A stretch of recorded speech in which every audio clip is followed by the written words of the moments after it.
السلام علیکم دوستو، خوش آمدید آپ کے اپنے چینل صدف تھاٹس پر۔ آج ہم لے کر آئے ہیں آپ کے پسندیدہ اردو ناول وحشت جنون کی قسط نمبر 14۔ دوستو، پچھلی قسط میں کہانی ایک حیرت کن موڑ پر رکی تھی اور آپ سب جاننا چاہتے تھے کہ آگے کیا ہوگا۔ اس قسط میں آپ دیکھیں گے کہ محبت اور جنون کی یہ کہانی کس طرح ایک نیا رنگ اختیار کرتی ہے۔ تو آئیے چلتے ہیں قسط نمبر 14 کی طرف اور جانتے ہیں آگے کیا ہونے والا ہے۔ تانیہ کے بار بار مجبور کرنے پر آخر وہ باہر آ گئی تھی۔ نہ چاہتے ہوئے بھی اس نے ناشتہ کیا۔ اس کی نظریں مسلسل ایام کی تلاش میں تھی، لیکن وہ کہیں پر بھی موجود نہیں تھا۔ شاید وہ چلا گیا تھا اور اس کے لیے یہ بہت اچھی بات تھی۔ اس کا ارادہ واپس کمرے میں جانے کا تھا کہ اچانک ہی روحی اپنی ننھی ننھی آنکھیں ملتی اس کے پاس آ گئی اور اس کے گال کو چومتے ہوئے اسے گڈ مارننگ وش کیا۔ اس نے اب تک اس کے ساتھ ناشتہ نہیں کیا تھا کیونکہ وہ دیر سے جاگا کرتی تھی۔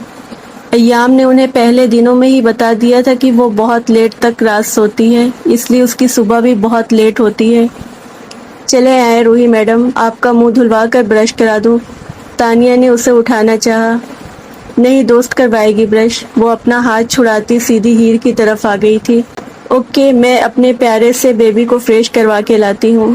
تب تک اس کا ناشتہ تیار کر کے اس کے انداز پہ وہ مسکرا کر اسے اٹھاتی اسے روم میں لے کر جانے لگی۔ نہیں روم، تانیہ نے کچھ کہنا چاہا لیکن روحی اسے اپنی باتوں میں لگا چکی تھی۔ وہ روم میں آئی تو اسے محسوس ہوا کہ بالکنی میں کوئی ہے، لیکن روحی نے اس کا چہرہ واش روم کی طرف کرتے ہوئے اسے بتایا کہ ہم وہاں فریش ہوتے ہیں۔ وہ اس طرح دیکھے بنا ہی واش روم کے اندر داخل ہوئی، جہاں جدید طرز کے ہر چیز موجود تھی۔ وہ شیشے کے سامنے رکتے ہوئے اسے اسی جگہ پر بیٹھا چکی تھی جہاں روحی کا کہنا تھا کہ وہ بیٹھ کر برش کرتی ہے۔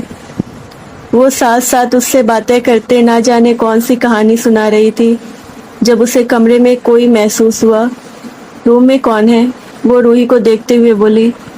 میرے پیارے بابا جانی، وہ دونوں ہاتھ اپنے گالوں پر رکھتے ہوئے معصومیت سے بولی، جبکہ ہیر کی تو آنکھیں ہی پھیل گئی۔ وہ اس سے چھپتے ہوئے صبح سے کمرے سے نہیں نکل رہی تھی اور یہاں کمرے میں ہی موجود تھا۔ اس سوچ نے اسے پریشان کر دیا۔ وہ ابھی تک کام پر نہیں گئے؟ اس نے حیرانی سے اس سے پوچھا تھا، جس پر وہ زور زور سے نفی میں سر ہلا گئی۔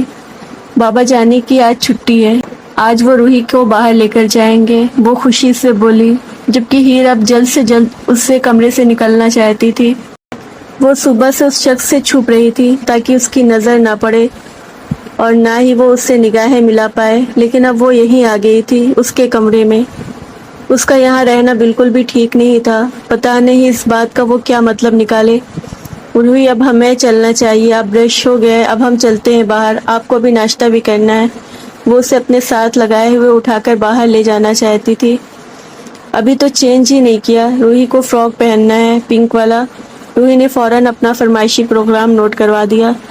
لیکن روحی، وہ تو ناشتے کے بعد کریں گے نا، ابھی ہم انہیں کپڑوں میں ناشتہ کر لیں گے ورنہ کپڑے خراب ہو جائیں گے، وہ سمجھاتے ہوئے بولی۔ اسے کسی بھی طرح سے اس کمرے سے باہر نکلنا تھا۔ نہیں، روحی اچھی بچی ہے، وہ کپڑے خراب نہیں کرتی، ٹوٹی کرتا ہے، وہ اپنی صفائی پیش کرتے اسے یقین دلاتے ہوئے بولی۔ اسے روحی کی معصومیت پر بہت پیار آیا تھا۔ وہ جانتی تھی کہ وہ یہاں سے کیوں جانا چاہتی تھی، وہ تو بس اسے یہ بتانے کی کوشش کر رہی تھی کہ وہ اچھی بچی ہے۔ میری جان، میں جانتی ہوں آپ بہت اچھی بچی ہیں، بس میں چاہتی ہوں کہ آپ پہلے ناشتہ کر لو، اس کا مطلب سمجھتے ہوئے اسے اٹھا کر باہر لے جانے لگی۔ وہ ایک بار اسے اس کمرے سے باہر لے جانا چاہتی تھی، باہر جا کر وہ اسے سمجھا سکتی تھی۔ ناشتے کے بعد وہ تانیہ کے ساتھ واپس کمرے میں بھیج کر اس کی پسند کے کپڑے بھی پہنوا سکتی تھی، بس ایک دفعہ یہاں سے نکل جائے۔ وہ واش روم سے باہر نکلی تو اسے الماری میں کچھ ڈھونڈتے ہوئے پایا۔ اسے مخاطب کیے بنا ہی وہ روحی کو اٹھا کر تیزی سے کمرے سے نکل گئی تھی۔ اس نے اپنی سانس روک کر رکھی تھی، یہ نہ ہو کہ وہ اسے پکار بیٹھے، لیکن اس نے نہیں پکارا تھا۔ وہ آسانی سے کمرے سے نکل گئی تھی اور باہر نکلتے اس نے گہرا سانس لیا، جیسے وہ ایام کے کمرے سے نہیں بلکہ کسی بہت خوخوار جگہ سے باہر نکلی ہو۔ ایام نے کمرے میں کسی کی موجودگی کو محسوس کرتے ہوئے دروازے کی طرف دیکھا اور پھر اس کی انابی لبوں پر تبسم بکھر گیا۔ السلام علیکم ایام لالا، کیسے ہیں آپ؟ سب ٹھیک تو ہے نا؟ آپ نے اتنی صبح صبح مجھے فون کیا؟ سعد نے فون اٹھاتے ہی اس سے کہا تھا۔ وعلیکم السلام. سب ٹھیک ہے الحمدللہ. مجھے تم سے کچھ بات کرنی تھی اور تم میرے ہر سوال کا جواب صحیح دو گے. دیکھو سعد، میں تمہارے بارے میں سب کچھ جانتا ہوں. تم کہاں ہو، کیا کر رہے اور تمہیں کیا پریشانی ہے. ایک ایک بات اب تم مجھے خود بتاؤ گے اور پھر میں خود تمہارے سامنے تمہارا راز کھولوں. ایام دھمکی نہیں دیتا تھا، وہ سامنے والے کی ذات ہلا کر رکھ دیتا تھا. اس سے ہوا میں تیر چھوڑنے کی عادت نہ تھی. وہ ہر چیز کی پوری تفتیش کر کے ہی کوئی فیصلہ کرتا تھا. جو کام تم نے کیا ہے نا، مجھے اس کا بہت افسوس ہے. تم میرے بھائی ہو، تم مجھ سے مدد مانگ سکتے تھے، مجھ سے کہہ سکتے تھے، لیکن تم نے غلط راستہ اختیار کیا. کیا یقیناً اس وجہ سے تم اتنے مسائل کا شکار ہو؟ میں چاہتا ہوں کہ تم مجھے سب کچھ بتا دو. اب بھی تمہارے پاس وقت ہے، ہو سکتا ہے تمہاری کچھ مدد کر سکوں. کچھ معاملے کو میں تم سے بہتر طریقے سے حل کر سکتا ہوں. ان لوگوں کے بارے میں سب کچھ نہ صحیح لیکن کچھ نہ کچھ جان چکا ہوں. وہ کون تھے، کہاں سے آئے تھے، کافی انفارمیشن ملی ہے اور باقی کی انفارمیشن تم دو گے، اور اگر نہیں دو گے تو تم جانتے ہو میں کیا کر سکتا ہوں. وہ اپنی بات مکمل کرتے ہوئے اس کے جواب کا انتظار کرنے لگا. اپنی بات مکمل کرنے کے بعد دوسری طرف سے جواب کا منتظر تھا.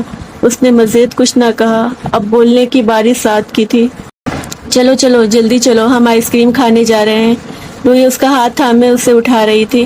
نہیں روحی میری جان، آپ کو پتہ ہے نا میں باہر نہیں جاتی. وہ اس کے ننھے ننھے ہاتھوں کو اپنے ہاتھ میں تھام کر سمجھاتے والے انداز میں بولی.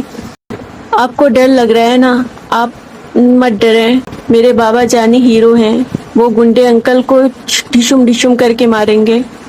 وہ اسے اپنے باپ کی پاور دکھاتی اس کا ہاتھ تھامے اسے اٹھنے کے لیے کہہ رہی تھی. اور کتنا ٹائم لگے گا روحی آپ کے دوست کو آنے میں؟ اگر اب آپ نے وقت لگایا تو میں اکیلے ہی چلا جاؤں گا. باہر سے آواز آئی تھی. ارے چلو نا، روحی بے چینی سے کہنے لگی. روحی میڈم گاڑی سٹارٹ ہو گئی ہے، جلدی کریں. تانیہ اندر داخل ہوتی ہوئی بولی. تانیہ یہ ضد کر رہی ہے، میں بھی اس کے ساتھ چلوں؟ وہ تانیہ کو دیکھتے ہوئے بولی. ہاں سر تمہارا ہی ویٹ کر رہے ہیں، چلو جلدی چلو. سر کو اتنا ویٹ کرنے کی عادت نہیں ہے. وہ بھی روحی کے انداز میں اس کا ہاتھ تھامتے ہوئے بولی تو اسے نہ چاہتے ہوئے بھی اٹھنا پڑا. گاڑی وہ خود ڈرائیو کر رہا تھا، جبکہ تانیہ نے فرنٹ ڈور کھول کر اسے بیٹھنے کا اشارہ کیا. وہ اس کے ساتھ کیسے بیٹھتی، لیکن سب کے سامنے اسے انکار کرنے میں بھی عجیب لگ رہا تھا. جلدی کریں روحی کی دوست صاحبہ، ہم پہلے ہی بہت لیٹ ہو چکے ہیں. مجھے گھر واپس آ کر ایک آن لائن میٹنگ اٹینڈ کرنی ہے. وہ اسے یوں ہی باہر کھڑے دیکھ کر کہنے لگا. وہ بھی گاڑی کے اندر بیٹھ گئی، جبکہ اس کے بیٹھتے ہی گاڑی سٹارٹ ہو چکی تھی. روحی پیچھے بیٹھی ہوئی تھی، جبکہ تانیہ وہیں واپس گھر کے اندر چلی گئی. مطلب وہ اس کے ساتھ نہیں آنے والی تھی. اس سوچ نے ہی اسے پسینے میں شرابور کر دیا کہ وہ اس کے ساتھ اکیلی ہے. جب روحی نے پیچھے سے ایک ہانک کرتے ہوئے اپنے ہونے کا احساس دلایا، وہ بے ساختہ مسکرا دی. وہ ایک ریسٹورنٹ میں لے کر آیا، اسے باہر آنے کے لیے کہتا ہوا وہ خود روحی کے سائڈ کا دروازہ کھولتا اسے اٹھائے باہر آیا تھا. روحی لنچ نہیں کرے گی، وہ آئس کریم کھائے گی، وہ اسے ریسٹورنٹ کے اندر جاتے ہوئے بولی تھی. پہلے روحی لنچ کرے گی، اس کے بعد کھائے گی. وہ اس کے گال چومتے ہوئے ایک نظر پیچھے دیکھنا نہیں بولا تھا. وہ اس کے ساتھ ساتھ ہی قدم اٹھاتی اندر آ رہی تھی. ارے ایام صاحب، آپ نے شادی کر لی؟ یہ معجزہ کب ہوا؟ ہمیں تو آپ نے کانوں کان خبر بھی نہیں ہونے دی. ہم تو اتنے سالوں سے آپ کی شادی کے کارڈ کا انتظار کر رہے تھے. پہلے آپ نے اچانک کسی سے شادی کر لی اور آپ کی بیٹی بھی ہے ماشاءاللہ، اور اس کے بعد آپ نے دوسری دفعہ پھر بھی شادی کر لی اور ہمیں نہیں پتہ چلنے دیا. اچانک ایک آدمی اس کے پاس آ کر رکتے ہوئے اس سے کہنے لگا. اس کا انداز کافی خوشگوار تھا، لیکن انداز میں کچھ حد تک جلن بھی محسوس کی تھی ہیر نے. ایام سکندر ہر کام سکون اور اطمینان سے کرتا ہے. آپ کو میری شادی کا کھانا کھانے کا مجھ سے زیادہ شوق ہے تو فکر مت کیجیے، ریسپیکشن کارڈ بھیج دوں گا آپ کو بھی، وہ خوشگوار انداز میں بولا تھا. ہیر کو نہ جانے کیوں اس کے انداز پر غصہ آیا تھا. وہ اس آدمی کی غلط فہمی دور کرنے کے بجائے اسے اپنی ریسیپشن کی دعوت دے رہا تھا. وہ اس کے بعد تو اس نے حد ہی کر دی. اس آدمی کو خدا حافظ کہتے ہوئے روحی کو یوں اٹھائے اس کا ہاتھ تھام کر اندر کی جانب لے گیا. ہیر کو اس کو ہینڈل نہیں کر پا رہی تھی. وہ اس آدمی سے بات کرنا چاہتی تھی. وہ کسی غلط فہمی میں کیسے رہنے دے سکتا تھا. وہ اس نے سوچ لیا کہ یہاں نہیں لیکن گھر جاتے ہی اس کے بارے میں ضرور بات کرے گی. اس کے بعد ان دونوں کے درمیان کوئی بات نہیں ہوئی تھی. روحی کبھی ان کو ساتھ باتوں میں مگن رہی، جبکہ وہ گھر واپس آنے کا انتظار کر رہی تھی. تھوڑی دیر کے بعد وہ واپس آ کر گاڑی میں بیٹھی. وہ ان دونوں میں ایک دوسرے کو مخاطب نہ کیا اور واپسی کا سفر شروع ہو گیا. گھر آنے کے بعد وہ اپنے کمرے میں آ گئی اور اس کمرے سے نکلنے کا کوئی ارادہ نہ تھا۔ تانیہ تھوڑی دیر اس کے پاس بیٹھ کر واپس چلی گئی تھی۔ اس نے 2-3 دفعہ سعد کو فون کرنے کی کوشش کی لیکن اس نے اس کا فون نہیں اٹھایا۔ اس نے یہی سوچا تھا کہ وہ جلد سے جلد واپس جانے کی بات کرے گی، لیکن سعد تو اس کا فون ہی نہیں اٹھا رہا تھا۔ پھر اس نے امی کو فون کرنے کی کوشش کی لیکن انہوں نے بھی فون نہیں اٹھایا۔ بہت سوچنے کے بعد آخر اس نے یہ فیصلہ کیا کہ وہ ایام سے بات کرے گی۔ وہ اسے کہے گی کہ اسے امی کے پاس چھوڑا ہے۔ اپنی ساس اور شوہر کے بغیر اس کا یہاں رہنے کا کوئی مطلب نہیں تھا، اور کل رات کے بعد تو ویسے بھی اس کا سامنا نہیں کرنا چاہتی تھی۔ بس ایک آخری بار ساس سے بات کر کے اس کے بعد وہ یہاں سے چلی جانا چاہتی تھی، اور اسے یقین تھا کل رات کے بعد اب ایام بھی اس کی بات کو مان جائے گا۔ ایام جی، وہ مجھے آپ سے بہت ضروری بات کرنی ہے۔ وہ اسے نیچے اکیلے ٹہلتے دیکھ کر اس کے پاس آ گئی تھی۔ ہاں ہیر، مجھے بھی تم سے بات کرنی ہے، بلکہ مجھے تم سے محبت ہو گئی ہے۔ آئی لو یو ہیر، وہ جذبات سے بجھل لہجے میں بول رہا تھا، جبکہ سامنے کھڑی لڑکی پر تو جیسے آسمان آ گرا تھا۔ اتنی گھٹیا بات وہ سوچ بھی کیسے سکتا تھا؟ ایک بچی کا باپ ہونے کے باوجود وہ اپنے ہی کزن کی بیوی کو اتنی گھٹیا گفتگو کر رہا تھا۔ کیا بکواس کر رہے ہیں آپ کا دماغ تو خراب نہیں ہو گیا؟ آپ کی ہمت کیسے ہوئی میرے سامنے ایسی گھٹیا بات کرنے کی؟ شرم سے ڈوب مرنا چاہیے آپ کو۔ ایک بچی کے باپ ہیں آپ۔ ایک بچی کا باپ کیا اپنے دل کے کوئی جذبات نہیں لا سکتا؟ وہ اپنی محبت کا اظہار کرنے میں شرمندگی کیسی؟ میں تمہیں چاہتا ہوں، تم سے محبت کرتا ہوں۔ فی الحال تو میں نے بدلے میں محبت کی ڈیمانڈ بھی نہیں کی، تو یہ میرے جذبات ہیں جو میرے دل کے اندر ہیں۔ اور جہاں تک تمہارے میرے کزن کی بیوی ہونے کا سوال ہے تو اس سے طلاق لے کر میری زندگی میں آنے میں تمہیں کتنا وقت لگے؟ چٹاخ! اس کے الفاظ اس کے منہ میں ہی رہ گئے تھے۔ ہیر کا ہاتھ اٹھا تو ایام سرخ نگاہیں اس کے وجود پر گاڑے غصے سے اس کی طرف بڑھا۔